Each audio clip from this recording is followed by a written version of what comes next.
Um, this morning, for those who don't understand, when you do a podcast, I'm generally about 3 months out, meaning what you're hearing today, I recorded a ways ago. But this morning, I was on a program out of Estonia, Marlies Faher, someone I've gotten to know through the wonder of Zoom and LinkedIn. It's just amazing to have these conversations. And a friend of mine, Terry Bean, who I've known for years, who lives in a different part of the United States. We just got together and we were talking about building trust and marketing and relationships and all those sorts of things. And to me, it's interesting because here I'm at the end of the day and I am having a conversation with somebody very similarly situated in Australia. And, for me, many times I think of, well, it's the Eastern Hemisphere.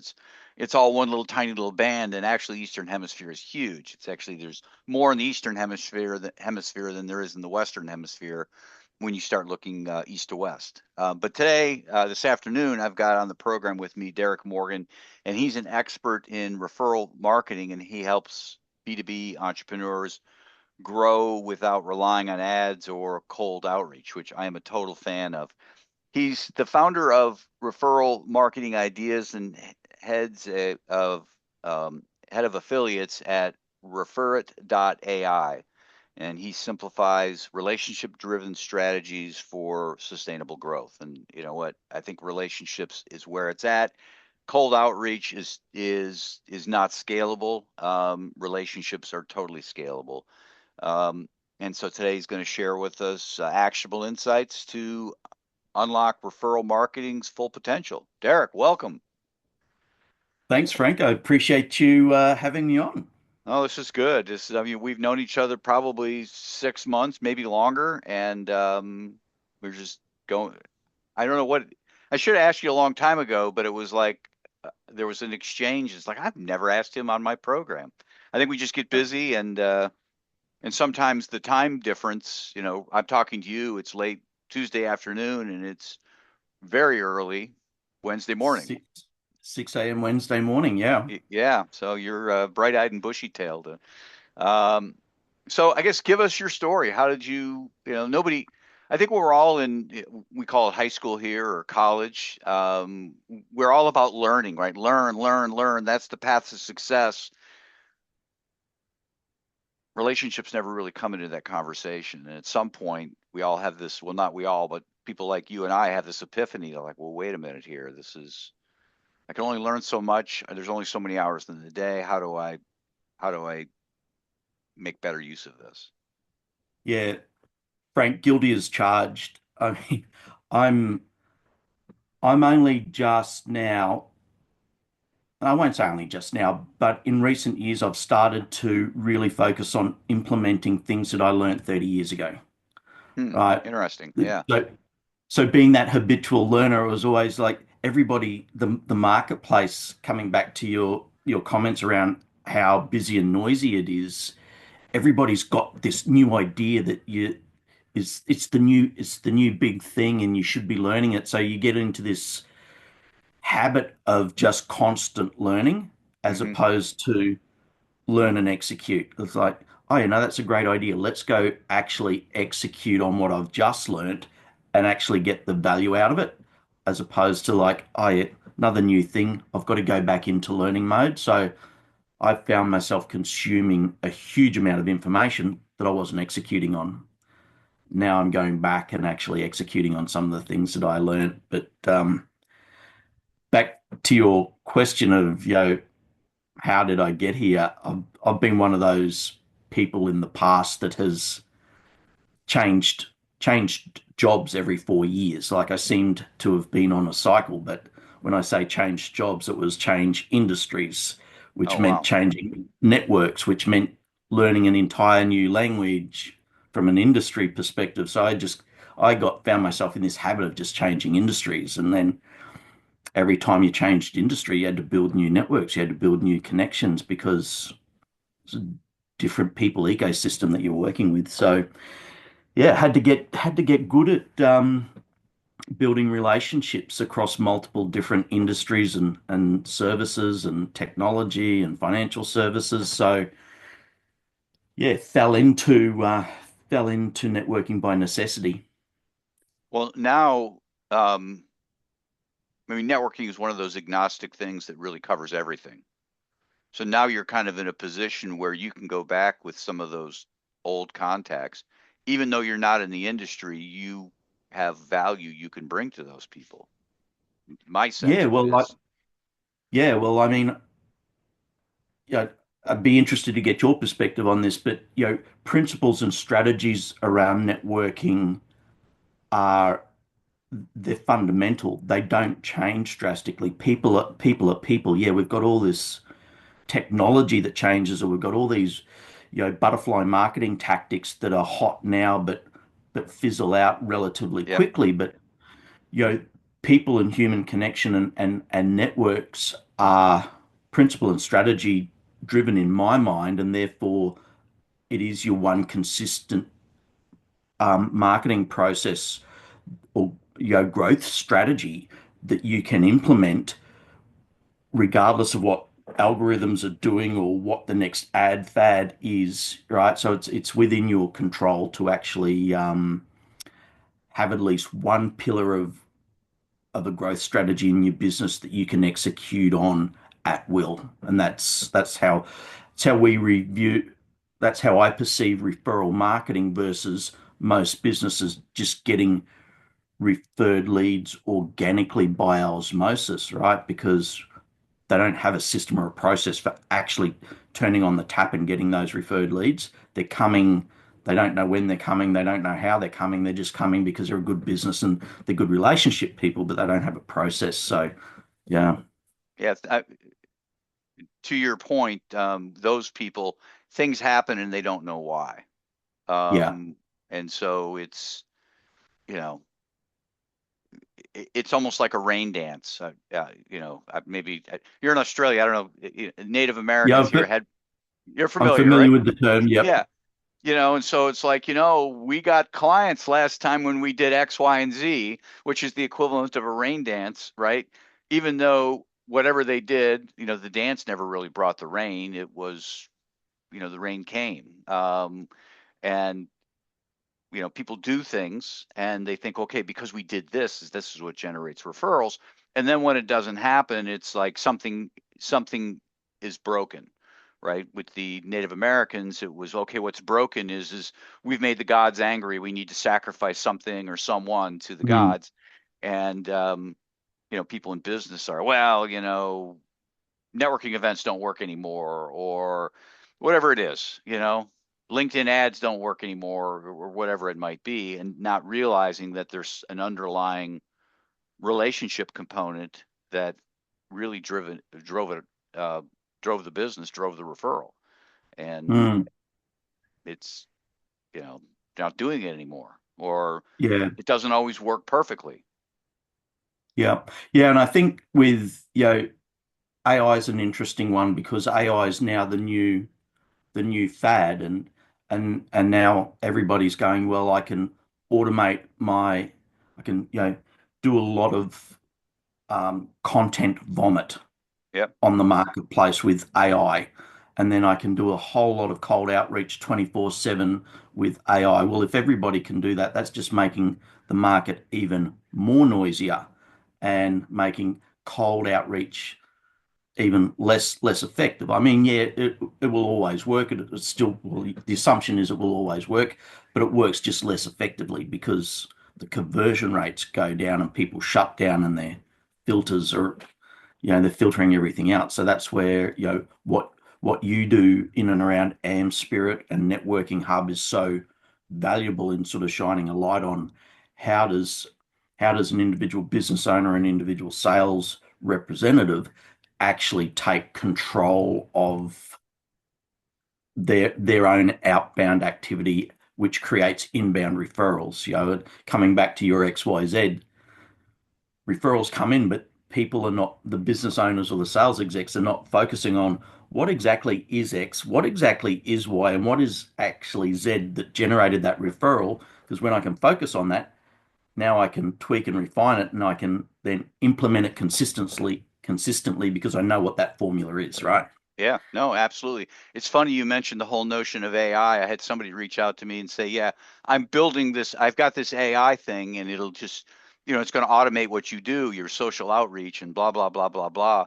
And well, you've gotten to know me. I'm kind of a snarky person, so my response was, "Oh, that's really cool because I'm building an AI program to block all that stuff for people," which is entirely Yeah. possible, right? It's totally Oh, possible.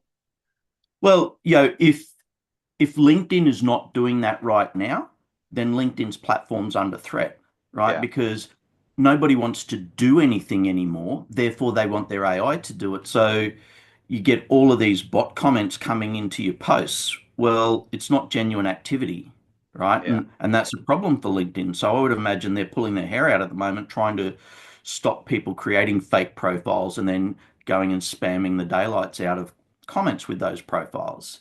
So I've got a I've got a zero tolerance for level two people who are bot commenting on my LinkedIn. I just automatically block delete their comment where it's if there's any level of doubt from level two people, it's just like, yeah, block gone, you're out.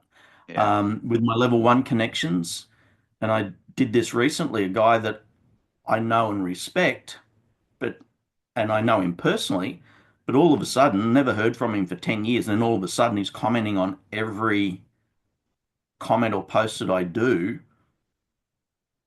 with people from industries that are completely irrelevant to him.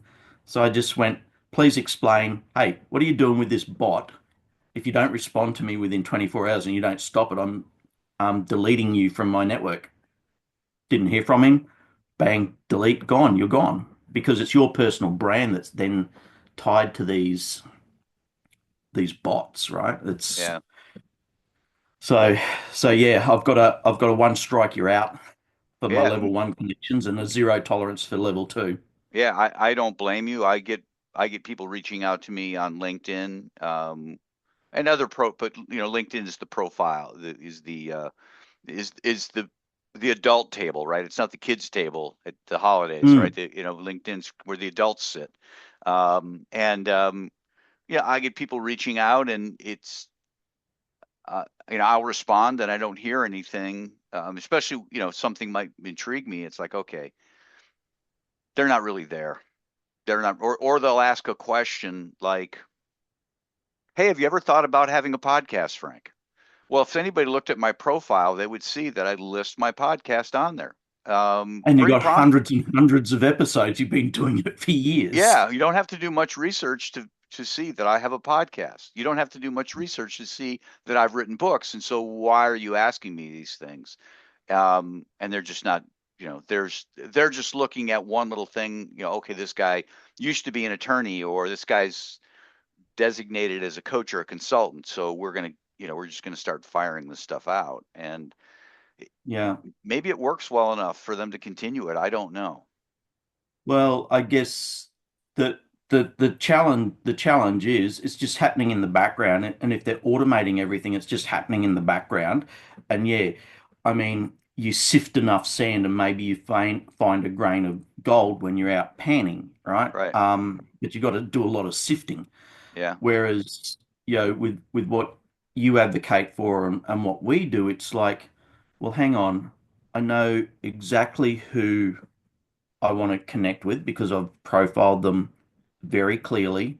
I've got a very clear value proposition, and then you don't approach them in this mass market spammy way. You've got a very deliberate process of engagement, and then all of a sudden, and you're coming through connections more often than not, then the speed of trust is just so much faster. Your speed of engagement so much faster. The quality of the people that you're talking to in the conversations are just so much higher, and Yeah. therefore you're doing better business. Now, that obviously different strategy if your product is a swipe your credit card, buy the pair of shoes type business online, but anytime a salesperson has to have a sales conversation with a real human to get to a result, then I think what we're seeing is a massive shift back to the old way of engaging with people, this Yeah. trust economy. Um, I heard an interesting comment on a podcast from Jenna Kutcher yesterday, and it was she was referring to the current um, culture, and particularly in business, is the trust recession because everyone's getting hounded by scammers by phone, by email, Yeah. by fake profiles. So there's a real trust deficit, and I tend to agree with that. And I think it's getting bigger, right? That Yeah. trust gap, and this is where the trust economy is the other side of things. There's a lot of partner networking people, particularly in enterprise, talking about the trust economy and running partnerships. So there's a lot of activity going on in the enterprise space around this, but I think SMB, SME, who are in the perfect position to actually benefit from this current trend, are still playing a little bit of catch up. Yeah. You know, yeah. So I'd be I love interested to get your thoughts on that. Well, I love the term trust recession. I had not heard that. That's and maybe you just heard it as well. But there's a lot of truth to it because when I get messages, used to get messages on LinkedIn. It's like, oh boy, it's like Christmas morning. I've got a message, and now it's Hmm. like, oh boy, you know, what's this, Yeah. and you feel compelled that you have to read them all or at least skim them all. Because there are still decent people out there doing decent things and having a decent approach. So you need to Hmm. read enough to know that okay, this is using your metaphor. This is not sand. This is the little piece of gold, Yeah. or potentially has gold. There's gold on the horizon with respect to this, but um, yeah, no, God, I love that term, trust recession. Hmm. Because that's absolutely what's going on. Yeah. I had another The, thought too. I totally lost it.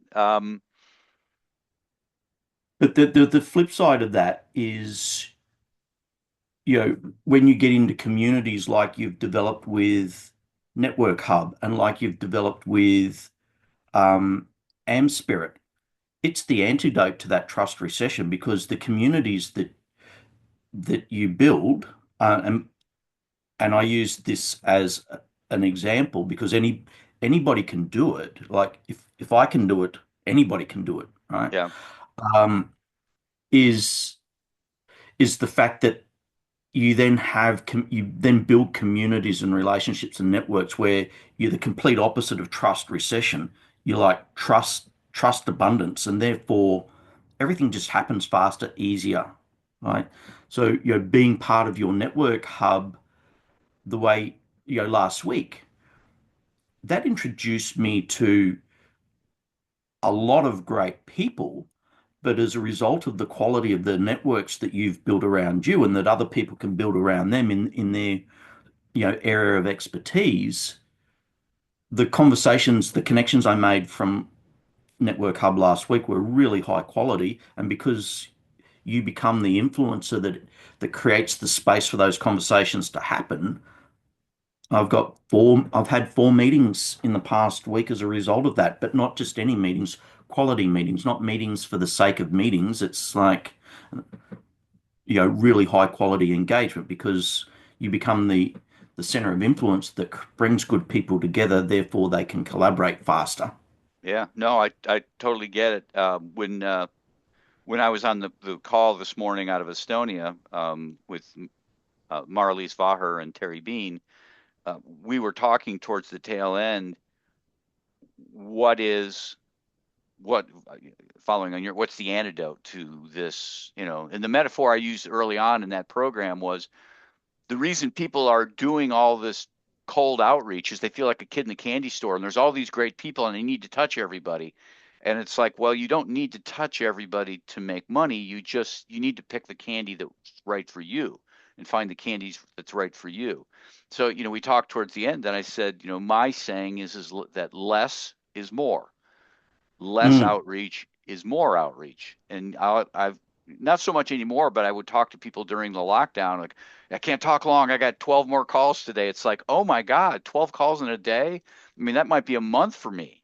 Um, I I can't keep it all straight, but people will do that. They'll go to, six different online networking meetings in a week, and just, continually beating and beating and beating on this networking thing, going very wide and not very deep. Less is more, have Yeah, less conversations. And yeah. before we hit record, you were mentioning that you had a busy week last week, and now you're kind of like, all right, this is a catch-up week. I'm gonna intentionally not do as much, which is powerful. Yeah, well, and probably not that. Let, let me redirect that a little bit. Yeah, coming back to your point, more is less. I've got a 2025 mantra of more of less, Oh, okay. meaning meaning the 80/20 rule, right? So I've got to do more. I've got to do more with less things. Like, what are the things that are moving the needle? And to your point, I had a really busy meeting week last week.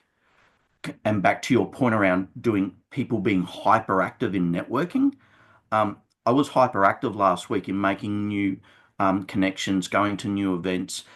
Um, but if I don't stop and pause to actually go back and build the foundations of those relationships and then follow up on the gold and actually execute on the next thing that moves that relationship forward, that either gets me to more connections or results in a partnership or a collaboration or a new client, then all I'm doing is stoking top of funnel and not going through and moving people through the engagement process to actually get to a partner referral partnership or get to a new client deal. So I think people, and I'm going to jump around a little bit here because you spoke about the advertising marketing, and I think that industry, they have an agenda that they've got to be promoting the next new thing because they need the next new shiny thing to get attention,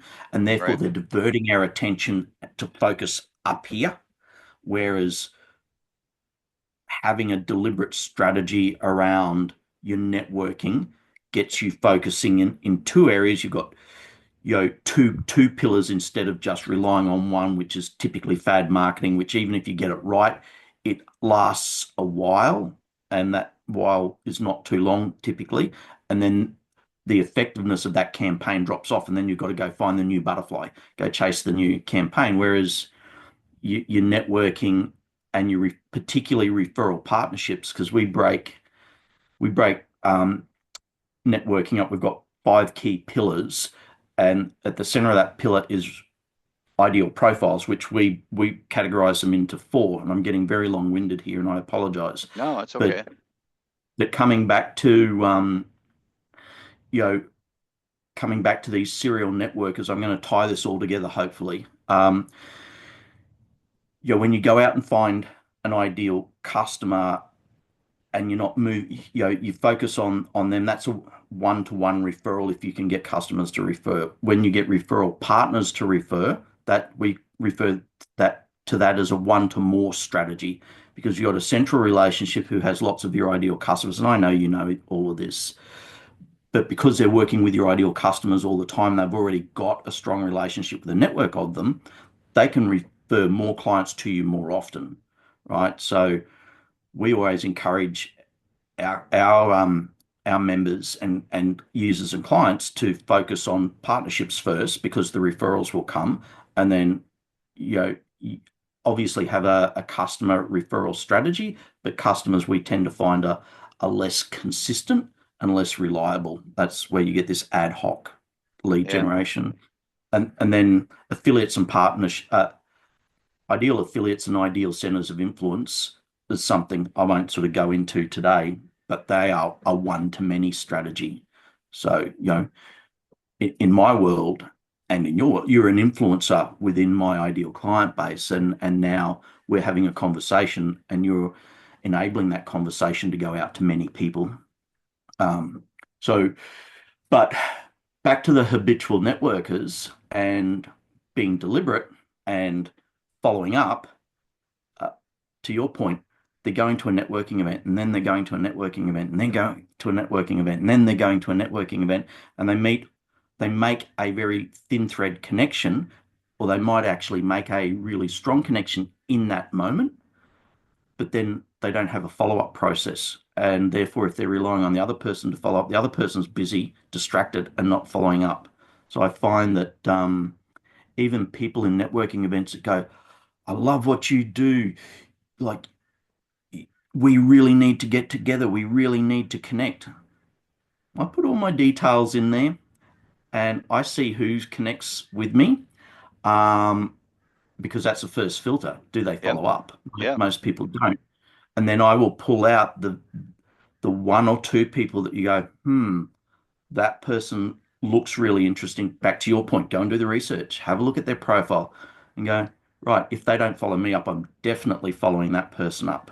And it's then that it's on us going into a networking event that if we find the right person, we only need to follow up with one or two per networking event of the right people, and we're going to get massive results. But to your point, people are just going to six, seven, eight networking events a week, feeling busy Hmm. and being super active, but not being effective because they don't have their messaging right, they don't have their system and formula and follow up process bedded down. Therefore, they're not getting the results out of their efforts. I totally agree. Let's shift Yeah. gears. Talk with us a little bit about, I know you have been somewhat, referral marketing ideas and referrit.ai. If you could share some information on those, how people can get a hold of you. Yeah. I'll do the how to get a hold of me at the end. But yeah, look, because we've been doing myself and Mike Beachy head have been mates, friends for 25 odd years, and we've worked in different industries from financial services to technology, etc. And all those times we've had to rely on referral marketing as our primary source of new business. And out of that, we saw challenges in how people were executing on referrals and following up. So Mike went and built Refer It as a piece of technology. And then we both knew from our technology experience, technology doesn't sell itself from a features perspective. So I created the referral marketing formula, which was a way of having a conversation about referral marketing as a step-by-step framework, which people could DIY into their process or into their business. And then we created the referral marketing formula. But if you wanted to turnkey the process, we had the technology that you could plug and play with a free product that you could plug and play into your referral marketing process to turnkey the engagement follow up, and more importantly, building referral partnerships. So that's that's a very long story cut short. And then yeah, if you want to connect with me, Frank, I'll give you a link that you can drop in the show notes if you'd like access to refer it. But also on LinkedIn, you can just search for referral marketing ideas or Derek Morgan. Both of those should lead you straight to me. Sounds great. I really appreciate your time today. I did. You're an early riser, so 6 a.m. is not horrible for you, but still, it's an extra effort that a lot of people wouldn't do. So I appreciate you. No, I appreciate the space and giving me the opportunity to have the conversation, Frank. And yeah, love what you're doing there with Networking Hub and AM Spirit. Thank you.